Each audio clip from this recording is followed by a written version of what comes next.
Yo, what's up bro? Balik lagi di Uki Kevin Official bersama saya tentunya Uki, dan video kali ini aku membahas tentang kelanjutan dari kasusnya Vina ya guys ya.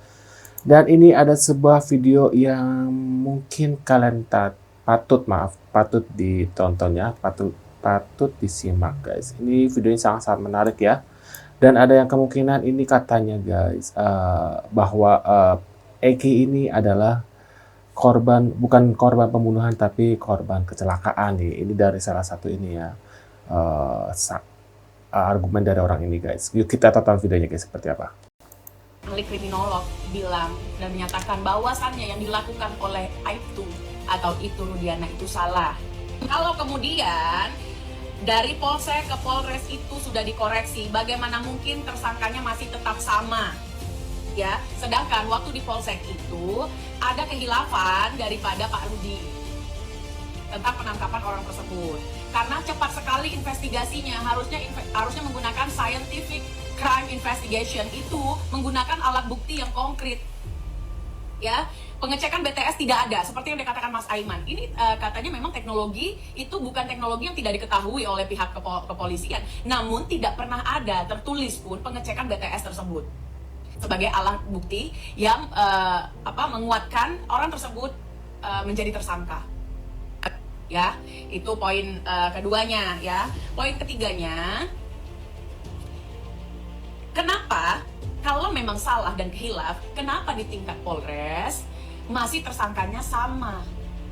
Tersangkanya masih sama yang ditahan.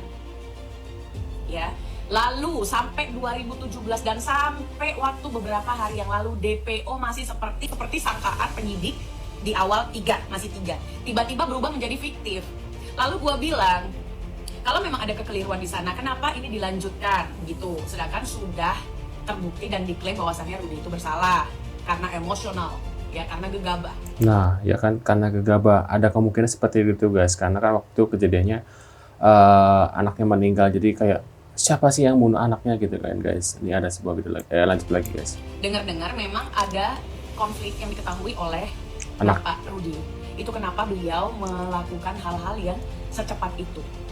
Karena beliau kemungkinan mengetahui pertengkaran yang dialami oleh anaknya. Itu kenapa gue bilang barang bukti yang scientific crime investigation, telekomunikasi. Handphone dari kedua korban, handphone dari para tersangka. Nah, kalau handphone bisa di-reset, tapi call data record tidak bisa. Ya. Nah, kenapa itu dengar tuh. Gue bisa ngomong seperti itu ada undang-undangnya provider dan telekomunikasi. Dan juga gue punya basic karena gue pernah bekerja di provider.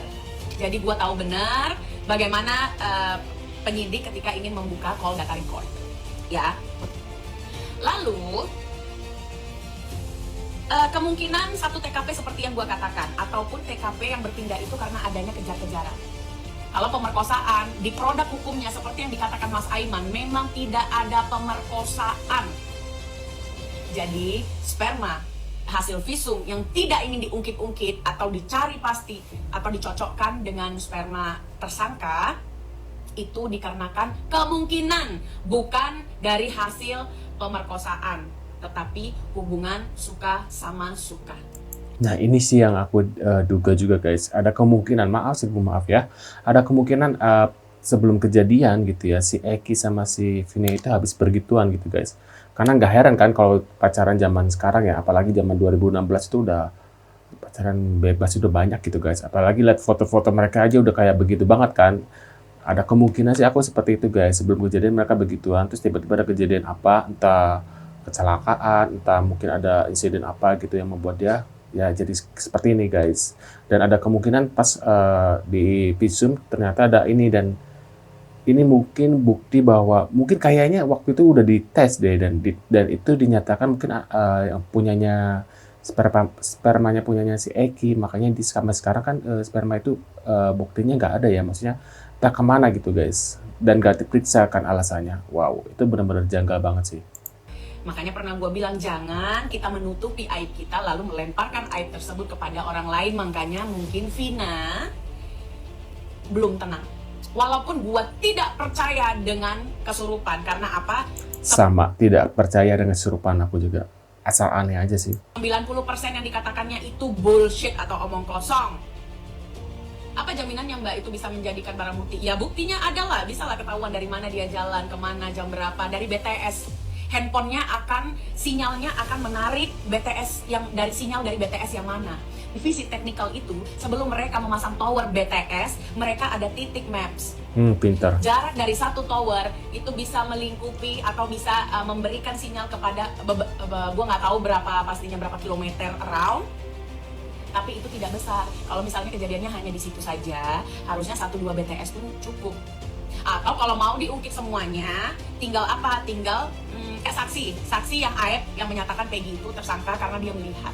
Oke, kenapa dia bisa di TKP? Itu juga udah gue jelasin. Kenapa dia di TKP, jam berapa dia di TKP, dari mana dia datang ke TKP, apakah dari perjalanan dia menuju TKP tidak ada CCTV di tengah jalan atau rumah-rumah orang?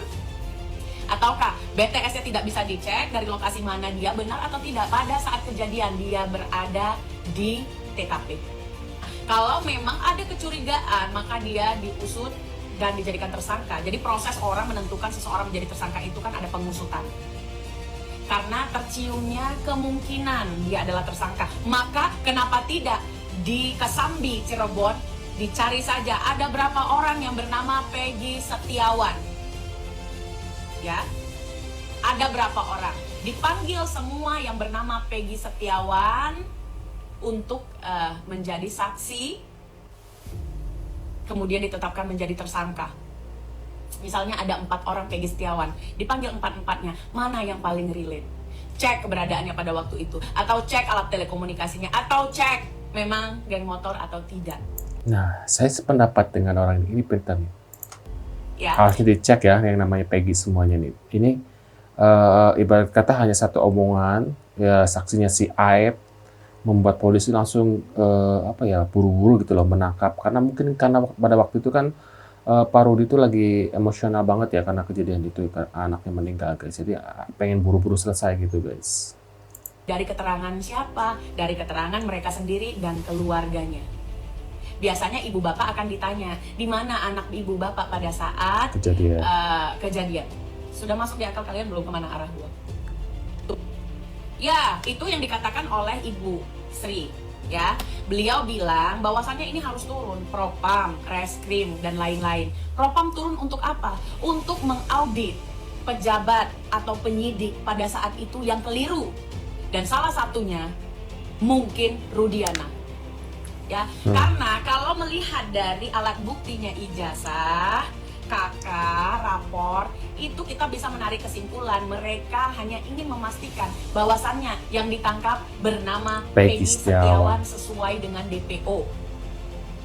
Yang menjadi pertanyaan kita adalah Peggy Setiawan yang mana? Benar, kita harus akui bahwasannya nama dia adalah Peggy Setiawan. Tapi ada berapa yang bernama Peggy Setiawan di Cirebon? Sidang ini tertutup karena kepolisian punya cara. Tidak apa-apa. Masyarakat berhak meminta. Buktinya kasus almarhum Joshua, kasus Bapak Sambo. Ya, itu bisa kok disidangkan secara terbuka. Yang tertutup hanya kasus asusilanya, tertutup karena mungkin malu atau takut ada orang yang terinspirasi melakukan hal tersebut dengan cara tersebut. Oke, tapi ketika dalam produk hukum sesuai dengan yang dikatakan Mas Aiman saja, tidak adanya kasus asusila atau pemerkosaan dikarenakan spermanya tidak tahu pasti milik siapa. Ya, kalau belum ada dites dan dicocokkan dengan para tersangka dan tidak ada bukti konkret, kan scientific crime investigation, artinya DNA dan sperma masuknya dalam itu ya. Artinya batal demi batal lah ya, gue nggak tahu bahasa hukumnya, tapi batal karena tidak bisanya ada pembuktian sperma siapa ada di sana. Artinya motif pemerkosaan dihilangkan. Artinya sidang ini bisa dilakukan secara terbuka. Kayak kemarin gue bilang, Bu, jadi kalau ada pengembangan, mungkin tidak si Peggy yang ditangkap ini bukan tersangka ternyata. Bisa saja katanya, makanya ini belum final.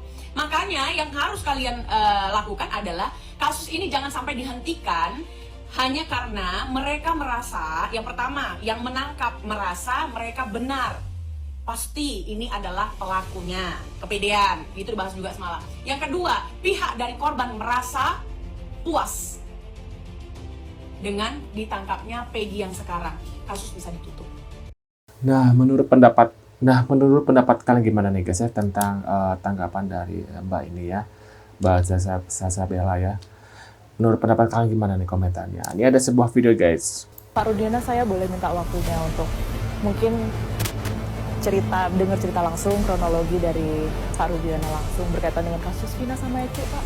Jadi, mohon maaf ya, bisa pura-pura saya terima wawancara karena memang sebentar saya pengen tenang dulu.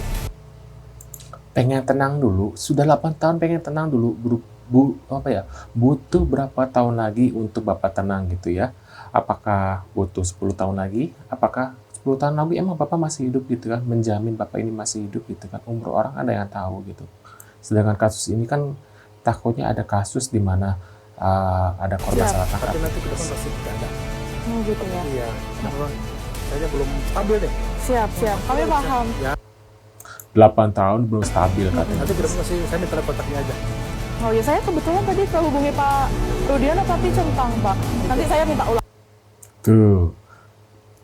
Berarti dikasih nomor telepon palsu. Waduh, ini benar-benar ya, kita bisa mendebak siapa Patah yang aja ya. Nomor yang lama ya. Terus sama ini Dulu Pak, kebetulan kan beredar informasi juga, ini konfirmasi aja Pak.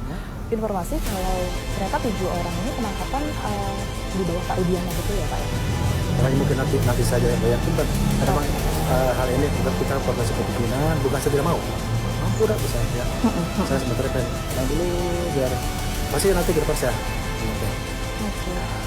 Soalnya itu yang beredar takutnya liar juga kan ya Iya, Pak di itu bisa masyarakat. ditambah media juga pasti. Siap. Boleh? Pak Rudiana. Ya, Siap. ya.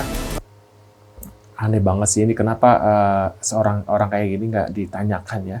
Aneh banget sih aku dengan kepolisian Indonesia. Aduh, aneh bener. Jadi pada malam itu XTC 04 Ini ada sebuah itu video akan lagi melakukan guys.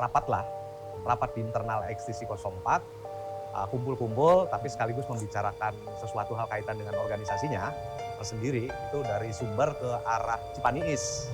Ya, itu sumber yang saya terima. Kemudian si Eki itu minta ikut juga. Minta ikut, teman-teman yang biasa nongkrong di tempat nongkrongan XTC 04 itu nunggu Eki. Ya, karena mereka janji jam 8 itu mau berangkat ke Cipaniis. Jam 8 ini masih salah satu tokoh di 04 ini akhirnya coba menghubungi Eki. Coba menghubungi Eki, lu di mana? Udah sampai mana? Jam berapa? Kisaran jam 8, ya jam 8 atau jam setengah 9, jam 8 lebih lah gitu kan. Jam 8 atau setengah 8 saya pastinya kurang tahu, Malam itu ya, keterangan dari mereka. Eki masih sempat menjawab tuh jam 8 tuh. Eki masih sempat menjawab, baru nyampe GSP. GSP itu sebuah kawasan di kota Cirebon, di jalan Majasem. Di situ. Baru nyampe GSP. Gitu. Mereka masih nunggu nih, XTC 04, rombongannya itu masih nunggu Eki. Lama-lama, cuman karena memang kalau mereka nunggu lama di situ kan akhirnya meresahkan warga juga. Warga sekitar situ biasanya kalau mereka kumpul tuh, durak-durak atau berapa banyak Bang Reno yang nunggu itu? ya mungkin kisaran di bawah 50 barangkali itu ya. Di bawah 50 orangan lah, atau bisa 30, bisa 40, saya kurang banyak juga ya, lumayan lah. Dan bunyi motor yang sebanyak itu ngumpul akhirnya ya. kan mereka juga, aduh ini lama banget nih, sampai beberapa waktu, mungkin 1 jam atau 2 jam setelah itu, kemudian baru ada kabar tuh. Ada kabar dari keluarganya, bukan XTC, orang XTC, keluarganya, salah satu keluarga orang XTC bilang, itu ada anak XTC tergeletak di jembatan. Itu. Kemudian dari teman-teman 04 tuh lihat ke sana posisinya kalau nggak salah sudah ada yang bawa gitu, sudah dibawa dalam proses dibawa ambulans atau apa gitu. Akhirnya anak-anak 04 itu pergi ke rumah sakit untuk mengkonfirmasi benar nggak beritanya bahwa itu adalah Eki dan lain sebagainya. Gitu. Rumah sakit Gunung Jati. Rumah sakit Gunung Jati. Ini dari sumber saya yang ada di 04 yang kebetulan juga tokoh 04 di situ, yang kebetulan nunggu Eki juga waktu itu. Begitu dilihat, oh ya katanya kecelakaan gitu. Cuman begitu lihat langsung di rumah sakit itu, ini memang Eki sudah posisi muka lebam-lebam, mungkin apa seperti udah nggak keruan lah, kelihatannya nggak layak lagi. Gitu. Kemudian juga ini nggak tahu patah atau seperti apa, posisi seperti itu parah banget. Akhirnya mereka nungguin sampai si Eki ini belum sampai dimakamkan. Akhirnya nunggu beberapa saat, kemudian pada pulang. Kemudian menginformasikan tuh salah satu anggota XTC 04 kecelakaan di Jalan Layang. kenapa polisi, apalagi Pak Rudi yang jelas-jelas itu adalah anak yang meninggal, kenapa dia bisa ceroboh dalam hal DPO? Nah, itu dia guys ya. Tadi juga kan bilang ya, ada kemungkinan ini adalah antara pembunuhan dan kecelakaan nih. Menurut pendapat kan gimana? Apakah ini benar-benar murni kecelakaan atau memang benar ada korban pembunuhan nih guys ya? Kan harusnya DPO itu nggak sembarang nih. Harus jangan orang siluman atau orang nama alias yang tidak jelas. Jadi betul-betul Ini nyindir ke si Linda itu ya guys. penetapan DPO itu Baru kali ini gue dukung Farhad Abbas, sebelumnya gue agak kesel ya, apalagi dia pernah nyudutin Peggy Setiawan. sehingga membuat hakim yakin dan hakim menjatuhkan hukumannya nggak ringan, Pak. Seumur hidup. Iya. Satu pun tidak ada yang di bawah seumur hidup kecuali anak di bawah umur 8 tahun. Iya. Untuk memperjelas kasus terbunuhnya Vina dan Eki, kami coba menyambangi kediaman Ibtu Rudiana yang tak lain adalah ayah dari korban Eki.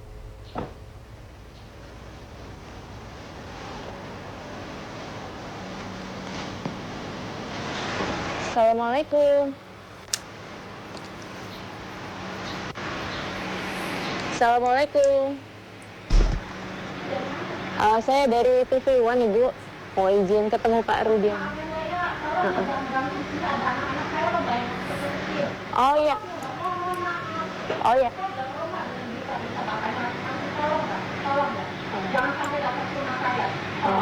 Boleh, saya. Kayak ada yang ditutupi guys, kayak ada rasa ketakutan, makanya tuh pas ngomong juga agak ngegas ya, nggak sopan gitu. Boleh izin di luar, Ibu, mungkin. Saya ngelihatnya kayak bukan keluarga korban, tapi seperti keluarga pelaku guys. Coba kalian tebak sendiri ya, kalau kayak gini. Oh ya, oke, baik. Kasihan nih Mbak. Ya. Terima kasih ya, Bu ya. Oke, baik. Terima kasih, Bu. Ya, izin, Bu. Terima kasih.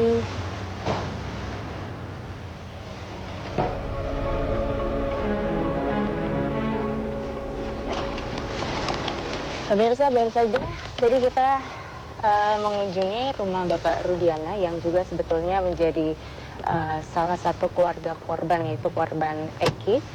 Dan tadi kami sudah berusaha mendatangi rumah, memang kondisinya untuk pintu di dalam ini terbuka. Lalu ketika ditanya, ada seorang wanita yang menanyakan dari siapa, dan ketika kami memperkenalkan identitas kami dari TV One, mereka pun langsung menolak.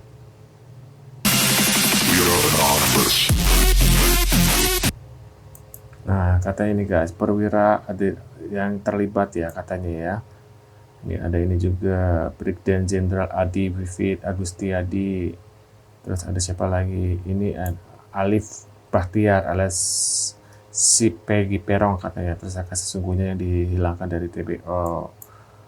Katanya anaknya. Waduh, menurut pendapat kalian gimana nih guys ya? Tulis di kolom komentar. Terima kasih sudah mampir dan jangan lupa bantu subscribe dan sampai jumpa di video selanjutnya. See you guys.